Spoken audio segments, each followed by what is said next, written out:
తలకాయ మాంసం పెట్టమని అడుగుతున్నారు. చెంచా ధనియాలు, 6 లవంగా, 3 ఇలాచి, 3 చెక్క పలుకులు, 1 స్టార్. ఇవన్నీ దూరగా వేయించుకుని 6 వెల్లుల్లి వేసి పొడి చేసుకుందాం. 5 చెంచాలు ఆయిల్ వేసుకుని 1 స్టార్, 5 బిర్యానీ ఆకులు వేసుకుని నిమిషం వేయించుకుని 3 పెద్దలపాయలు పేస్ట్ వేసుకుని కరివేపాకు వేసి కలుపుకుందాం. 2 చెంచాలు అల్లం వెల్లుల్లి పేస్ట్ వేసుకుని 6 పచ్చిమిర్చి వేసుకుని ఒక 2-3 నిమిషాలు బాగా వేయించుకోవాలి. ఒక పెద్ద టమాటా వేసుకుని 3 నిమిషాలు వేయించుకుని మాంసం వేసుకుందాం. ఇప్పుడు ఈ మాంసాన్ని బాగా కలుపుకోవాలి.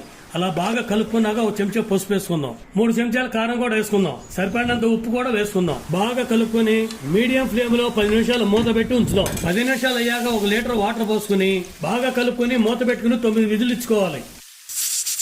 ఇప్పుడు ముందుగా దంపి పెట్టుకున్న చెంచా గరం మసాలా, చెంచా ఎండు కొబ్బరి పొడి, కాస్త కొత్తిమీర కూడా వేసుకుని 5 నిమిషాలు వేయించుకుని దించేసుకుందామండి. మన తలకాయ మాంసం రెడీ.